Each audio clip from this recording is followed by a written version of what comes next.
Doctor Salman Misbahi صاحب حافظہ اللہ تعالی، ان کی رات کو ہی ایک ویڈیو وائرل ہوئی ہے، اور اس طرح کی جب ویڈیوز آتی ہیں تو فوراً لوگ ہمیں بھیج دیتے ہیں تاکہ ہم اس حوالے سے کوئی ریبٹل کے طور پر بات کر دیں امت کی اصلاح کے لیے۔ تو وہ ایک سوشل میڈیا کا چینل ہے، اس کے اوپر بیٹھ کے پاکستان کے جو موجودہ حالات ہیں اس کے اوپر ڈسکشن کرتے ہوئے کہہ رہے تھے کہ ہمارے جو حکمران ہیں انہیں سبق سیکھنا چاہیے کہ یہ پاکستان تو حضرت داتا گنج بخش، جن کا آج کل عرس جاری ہے، علی حجویری صاحب المتوفہ 465 ہجری، آلموسٹ 1000 سال ہونے والے ہیں ان کو فوت ہوئے ہوئے، تو وہ پاکستان بنانے والوں میں شامل ہیں۔ اگر پاکستان کو خزانے میں کمی ہے، گنج اگر ختم ہو گیا ہے، گنج کہتے ہیں خزانے کو، وہ کہتے ہیں گنج بخش تو ہمارے پاس موجود ہے۔ ہمارے حکمرانوں کو چاہیے کہ بجائے IMF سے قرضہ مانگنے کے وہ ان کے درباروں پر جائیں، ان سے جا کر مانگیں، اور استغفر اللہ واتوب الیہ اپنے بابوں کو جسٹیفائی کرنے کے لیے اینڈ پہ انہوں نے جو حدیث پڑھی وہ نبی علیہ السلام سے متعلق تھی، صحیح بخاری کی حدیث، انما انا قاسم واللہ یعطی، وہ انشاءاللہ میں بعد میں ایڈریس کرتا ہوں اس حدیث کو۔ تو وہ اپنے بزرگوں کے بارے میں کہہ رہے تھے کہ آپ ان سے جا کر مانگیں، آپ کے مسئلے حل ہو جائیں گے۔ دکھ کی بات یہ ہے کہ داتا صاحب کا پاکستان، حضرت خواجہ غریب نواز کا پاکستان آج اس حال پہ کھڑا ہے۔ کبھی یہ IMF سے مانگنے جا رہا ہے، کبھی یہ کسی سے مانگنے جا رہا ہے۔ وہ IMF سے جو مانگنے جاتے ہو تو کبھی یہاں کے بھی عرض کر دو گنج بخش فیض عالم مظہر نور کیا کہنے ہیں، خدا تمہیں ہدایت دے، تمہاری عقل پہ پتھر پڑ گئے۔ یہ حضور نبی علیہ السلام کا فیض ہے، ادھر سے نہیں خزانے ختم ہو گئے۔ انما انا قاسم اللہ یؤتی، یہ نہیں ختم ہوگا۔ کہنے والے بھی سلطان الہند ہیں، یہ نہیں کہ زید نے کہہ دیا، بکر نے کہہ دیا۔ دیکھو تسی کہنے والے کون ہیں؟ گنج بخش فیض عالم مظہر نور خدا نا کی سارا پیر کامل۔ تو سب سے پہلے تو میں ڈاکٹر سلمان مصباحی صاحب سے ریکویسٹ کروں گا کہ آپ پاکستان کے جتنے زندہ پیر بابے بزرگ موجود ہیں نا، ان ساروں کو اکٹھا کر کے داتا دربار لے جائیں۔ حکمران تو نہیں جا رہے نا، حکمران تو آپ کی نظر میں فاسق ہیں، فاجر ہیں، مجرم ہیں، آپ تو نیک روحیں ہیں نا، ساری نیک روحیں پاکستان کی اکٹھی ہو کے جائیں درباروں پہ اور جا کے ان سے ریکویسٹ کریں کہ جی ہمارا یہ IMF کا قرضہ اتار دیں، ہماری بجلی پوری کر دیں۔ 1965 تک تو آپ راوی کے پل پہ آ کے بم پکڑتے تھے، آپ کے دربار پہ بم ٹھوک کے چلا گیا ایک بندہ، وہ آپ سے نہیں پکڑا گیا۔ ہو سکتا ہے ان دنوں میں آپ کسی وزٹ کے اوپر ہوں، تو مہربانی کریں اب تو اس ملک کے اوپر کوئی نظر کرم فرمائیں۔ تو یہ آپ حکمرانوں کو کیوں مشورہ دے رہے ہیں؟ اس میں تو 4 باتیں اور نکل آئیں گی۔ حکمران چلے بھی جائیں، نکلنا تو اس میں سے کچھ نہیں ہے، ہاں ذلت مزید بڑھ سکتی ہے۔ تو پھر آپ لوگ کہیں گے جی حکمران تو آپ کو پتا ہے فاسق اور فاجر ہے، تو بزرگوں نے تو ان کی سننی نہیں ہے۔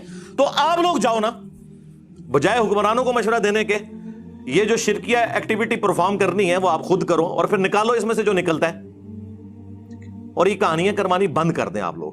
اصل میں ان لوگوں نے قرآن و سنت تو پڑھا نہیں ہوا، یہ بزرگ بابوں کی کتابیں پڑھتے ہیں، اور اس کتاب کا تو میں بے شمار دفعہ پوسٹ مارٹم کروا چکا ہوں، کشف المحجوب کا، جو منسوب ہے علی بن عثمان حجویری کی طرف۔ ہم 1 ٹن حسن ظن رکھ لیتے ہیں کہ انہوں نے نہیں لکھی ہوگی، لیکن ان کے ماننے والے تو انہی کی طرف منسوب کر رہے ہیں۔ اس کتاب کے اندر باقاعدہ طور پر انہوں نے ٹیمپرڈ تورات کا ایک گستاخانہ واقعہ حضرت داؤد علیہ السلام کے بارے میں، کہ وہ اپنی صحابی کی بیوی کے اوپر عاشق ہو گئے تھے اور اسے قتل کروا کے خود شادی کر لی، نعوذ باللہ۔ اس سے انہوں نے جنید بغدادی کا صحف ثابت کیا، صحف اور سکر کا چیپٹر نکال لیں کشف المحجوب میں، اور رزلٹ نکالا اس جھوٹے واقعے سے۔ اس کے بعد انہوں نے نعوذ باللہ من ذالک ہمارے نبی کی عزت کے اوپر حملہ کرتے ہوئے زید ابن حارثہ کی بیوی سیدہ زینب، ان کی طرف ایک جھوٹا واقعہ منسوب کہ نبی علیہ السلام کو وہ ایک دفعہ آپ کی نظر پڑ گئی تو وہ اپنے خامند کے اوپر حرام ہو گئی، اور بعد میں حضور نے ان سے شادی کر لی، نعوذ باللہ۔ اور اس سے انہوں نے اپنے بابا جی بایزید بستامی کا سکر ثابت کرنے کی کوشش کی، یعنی اپنے بابوں کی غلطیوں پہ پردہ ڈالنے کے لیے انبیاء کو تختہ مشق بنایا ان لوگوں نے۔ میں کافی دفعہ یہ ساری چیزیں پیش کر کے ان کے پوسٹ مارٹم بھی کر چکا ہوں۔ مجھے آج ان چیزوں کے پوسٹ مارٹم کرنے کی ضرورت نہیں ہے، صرف حصول برکت کے لیے میں نے ان لوگوں کا سٹیٹس بتایا ہے کہ جن لوگوں کی طرف یہ آپ لوگوں کو بھیج رہے ہیں، اور پھر کہہ رہے ہیں کہ جی دلیل اس کی یہ ہے کہ جو خواجہ اجمیری تھے انہوں نے یہ شعر کہا تھا، گنج بخش فیض عالم مظہر نور خدا۔ اور ان کا نام لے رہے ہیں کہ جن کی طرف کتاب منسوب ہے حشد بہشت میں جو فوائد السالکین چیپٹر ہے، جو پاک پتن شریف والے بزرگ جو تھے خواجہ فرید الدین گنج شکر، انہوں نے اپنے پیر قطب الدین بختیار کاکی کے ملفوظات جمع کیے، کیونکہ ان کے پیر آگے معین الدین چشتی المتوفی 633 ہجری تھے، تو ان کی طرف وہ چشتی رسول اللہ والا واقعہ کافی دفعہ میں پوسٹ مارٹم کر چکا ہوں. مجھے تو شرم آتی ہے بار بار ان چیزوں کو ہائی لائٹ کرتے ہوئے کہ یہ کن لوگوں کا دفاع کر رہے ہیں، کن لوگوں کو اپنا بزرگ بنا کے پیش کر رہے ہیں. بازید بستامی کے بارے میں یعنی جو جو باتیں کشف المحجوب میں انہوں نے کلیم کی ہیں کہ ان کے منہ سے اللہ بولتا تھا، نعوذ باللہ. یہ تو ہمارا عقیدہ رسول اللہ کے بارے میں نہیں ہے صلی اللہ علیہ وآلہ وسلم. ہم کہتے ہیں وما ينطق عن الهوى ان هو الا وحی یوحى. یہ اپنی خواہش نفس سے کچھ نہیں کہتے، یہ وہ کہتے ہیں جو ان پر وحی ہوتا ہے. یہ بات سیم تذکرۃ الاولیاء کے اندر بھی لکھی ہوئی ہے. وہاں تو ایک سٹیپ آگے گئے ہیں وہ فرید الدین عطار المتوفی 627 ہجری. پوری دنیا میں بابوں کے جتنے واقعات ہیں نا جو مصباحی صاحب بھی سناتے ہیں، یہ کتاب 800 سال پہلے فرید الدین عطار نے لکھی ہے، جس کو منگولوں نے قتل کیا تھا. میں بھی منگولوں کی اولاد ہوں ہاں، لیکن اس ٹائم وہ کافر تھے، اللہ نے ان کو مسلط کیا مسلمانوں پہ. اب اسلام کی دولت سے سرفراز کر کے مجھے مسلط کر دیا ان کے اوپر.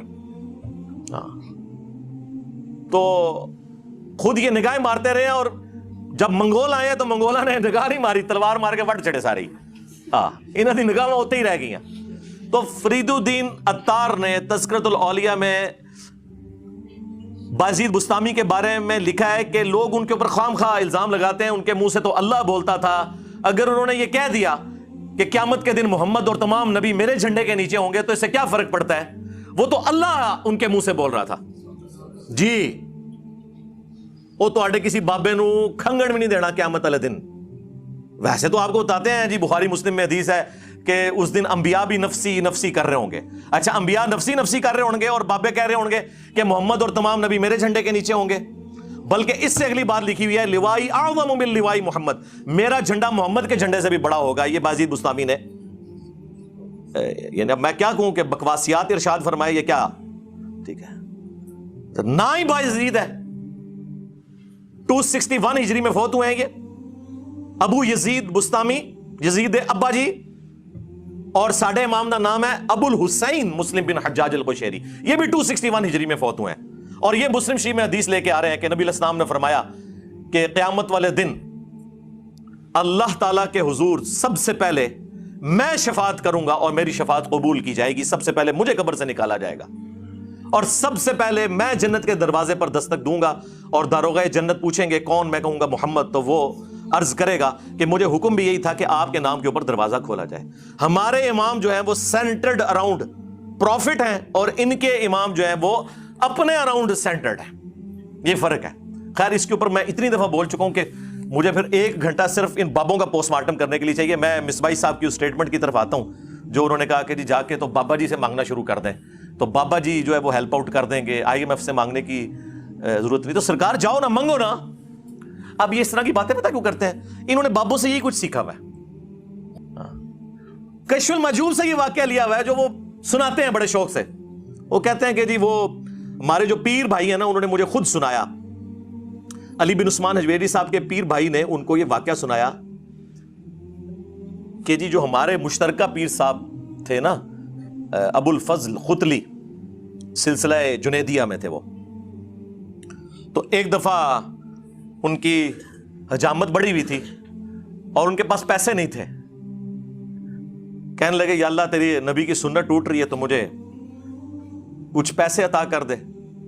تو وہ پیر بھائی ان کا جو علی اجویری صاحب کو کہانی کروا گیا، وہ کہتا ہے جی میں اس وقت درخت کے اوپر چڑھا ہوا تھا، یہ شہتوت کا جو درخت ہے نا اس کے لیے، کیڑوں کے لیے وہ جو پتے اکٹھے کرنے کے لیے.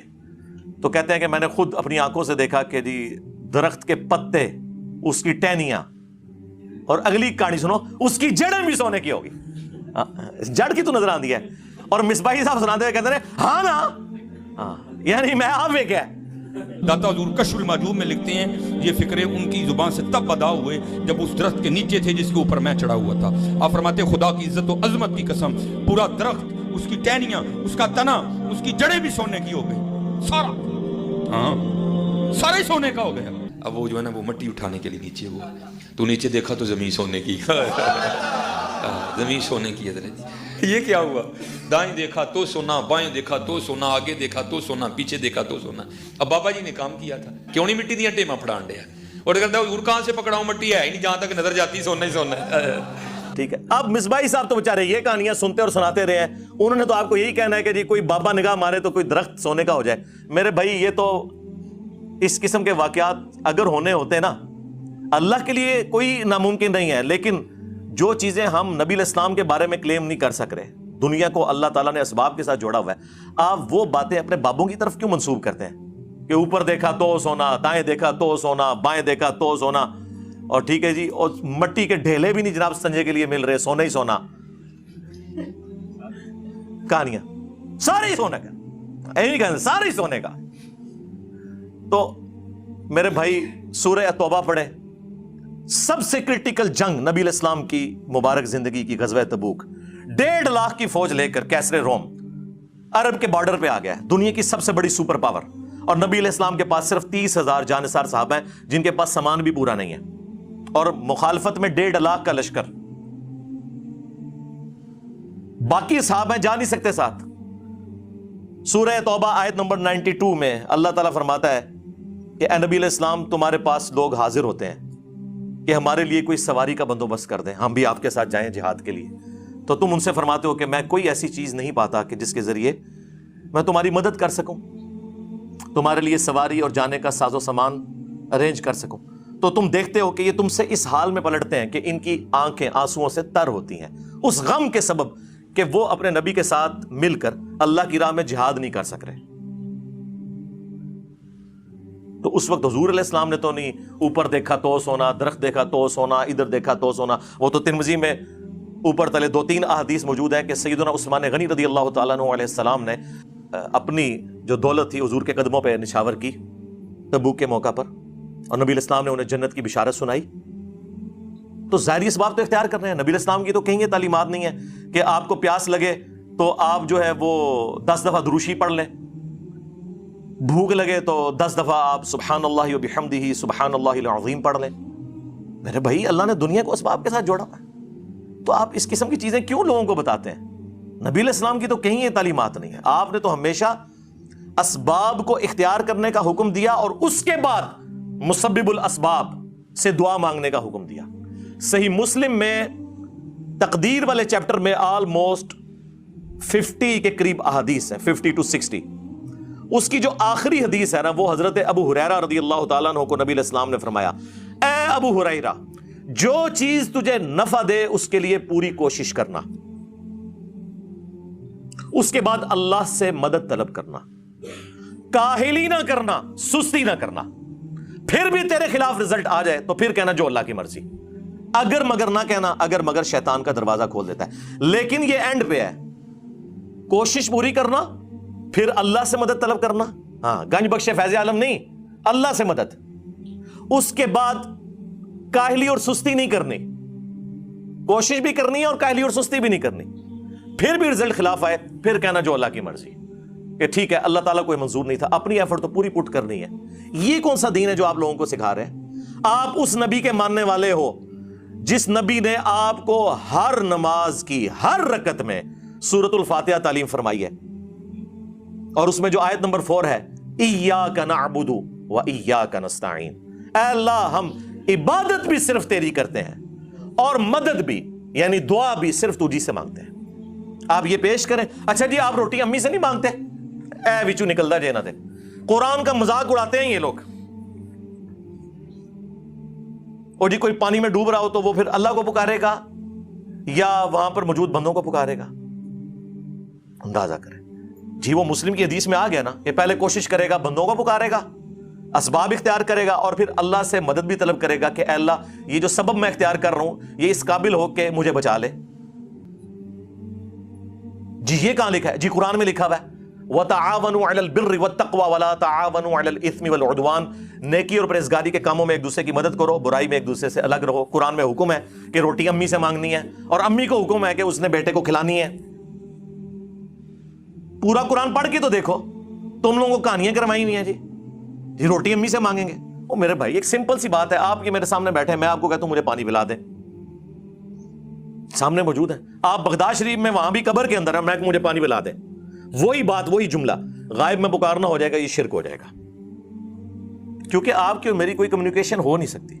جی اس کا ثبوت جی قرآن میں ہے, سورۃ النمل آیت نمبر 62, امن یجیب المضطر اذا دعا ویکشف السوء ویجعلکم خلفاء الارض االہ مع اللہ, بھلا بتاؤ تو کون ہے جو مصیبت اور پریشانی میں گھرے ہوئے شخص کی فریاد کو سنتا ہے اور اس سے اس کی تکلیف کو دور کر دیتا ہے اور تمہیں اگلوں کا خلیفہ کرتا ہے زمین پر. االہ مع اللہ, کیا اللہ کے ساتھ کوئی اور الہ بھی ہے جس کی یہ کوالٹیز ہوں؟ قلیلا ما تذکرون, بہت کم بھی تم نصیحت حاصل کرتے ہو. اس آیت کے اندر اللہ تعالیٰ نے کلیئر کٹ حکم فرما دیا کہ جو کوئی شخص اللہ کے سوا کسی سے دعا کرتا ہے گویا کہ اس نے اسے اپنا خدا, الہ اور معبود مان لیا ہوا ہے. بارش کون برساتا ہے؟ اللہ. ڈیوٹی کس کی ہے؟ فرشتوں کی. لیکن ہم فرشتوں سے بارش مانگیں گے کہ آپ کی ڈیوٹی لگی ہوئی ہے جی, کہتے ہیں بزرگوں کی ڈیوٹیاں نے, تو مشرک ہو جائیں گے بھائی. نبی علیہ السلام نے صلاۃ الاستسقاء, بارش کی نماز تعلیم فرمائی ہے. اور جی جو مدد کر رہا ہے مشکل کشا تو ہے نا, تو بھائی سب سے بڑا جو مشکل کشا ہے وہ تو سورج ہے. آپ کا کوئی بابا اتنا بڑا مشکل کشا نہیں ہے.